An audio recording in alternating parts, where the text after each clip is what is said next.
So what I wonder is because obviously you write pretty involved drum parts. When you are writing them, is it kind of just like you guys are in a room together and you practice and practice until you get it right, or do you ever kind of play around and go back home and figure out your stuff some more and then bring back something different? No, there was no practicing or playing as a band at all. Actually, Okay. the songs already existed. From Michael Lando and Russ working on them together, and basically, they had they had demos with click tracks and stuff like that, and I basically just went in and played to it. Gotcha. So there was no band playing. The first time we played as a band was 2 days before we played our first show, when we got together at my house to rehearse. Gotcha. And then what about back maybe in like Dream Theater days when you were composing the songs? Were you coming up with drum parts kind of by yourself, or? Well, there were kind of two stages of Dream Theater writing and recording process. The first dozen years, we would write the songs in a rehearsal place and kind of demo them and have time to reflect on them, and then go in and start the album. And then the second half of my all those years with the band, the last dozen years, we would always go in and just lock out a studio and write and record simultaneously. So we would write a song, and then boom, I would just be tracking my drums, within hours of, or sometimes days, but sometimes hours of finishing the track. So a question for both of you. So needless to say, you've been playing for a long time and seasoned at the instruments. How do you get better, quite frankly? I mean, how do you guys practice?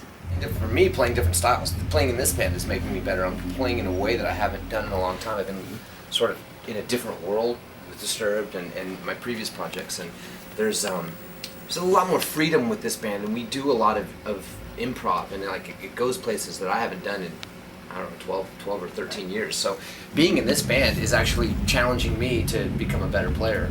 And I think that's just all really what it boils down to. You just got to start playing different stuff if you're going to try to expand on your instrument. I play with so many different bands and people and musicians and projects that I think that's how I continue to grow. What I did with Avenged, what I do here with Adrenal Mob, what I do with Flying Colors, they're all inspiration to try new things and keep growing as a musician. Sure. So do you still take time to kind of do you sit down with the practice pad these days still, or it's all just you got enough time to play? Yeah, well, first of all, I was never that kind of guy that sits in woodsheds for 6 hours at a time. I was always just a more natural, just give me the sticks and let me go kind of guy. It's just the way I've always been. I had never studied how to hold a stick or how to do rudiments or how I should be sitting. I just went. Quick backstory is that Ian and I just did an interview with Jimmy Chamberlain. He came over by this campus and he gave us the video performance from the drum pad a few years ago, you guys in Chicago. And so it's interesting seeing how some people were playing alone with the snare, and then there was Terry Bozzio doing the Terry Bozzio thing. So I'm wondering how you find your balance with the size of your drum set and the amount of pieces on it. Well, that particular gig, I did a Rush tribute, so I had a gigantic Neil Peart replica kit. So, but I like adapting from kit to kit. I mean, I did a Rush tribute on that Mammoth kit, and I also did a Beatles tribute on a 4-piece kit. And I like adapting. I'm as comfortable behind one as I am behind the other. And even with my own bands and projects, I change up the setups depending on what's called for. With Adrenaline Mob, I have a big, double bass metal hard rock kit. It's clear, by the way, which is really cool because you can see all the movements. Really? And for me, I like it too because I can turn around and I can see exactly what's going on. I'm like, all right, here we go. It's cool, man. You I guys love do a the lot kit. of crosstalk on stage, like look at one another. A lot. That's what it's about. I mean, for us, it's about getting on stage and having fun, and then we feel like that. Then it infects the crowd. We're doing an interview here. Fuck off. Yeah. They said. I'm thinking in my head about it. No, I feel You're terrible. not allowed to be mean and then apologize like that. It's like when you kick over a table. Great cinematic drama right now. I'm not a mean person. It doesn't suit me. What is your social media life like? Is it just you having fun with it? Are you, doing this like actively trying to self-promote? How does it work for you? Always very, very, very hands-on and You remember a time before the internet? You are so old.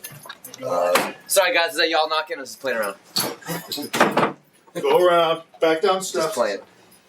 I mean, I've always put a tremendous importance on that connection. Even in the early days of Dream Theater in the mid-'80s, I was the one that was like answering the fan mail and sending out the demo tapes to magazines and tape trading, and I've always been hands-on. So just magnify that times 100 now with social media.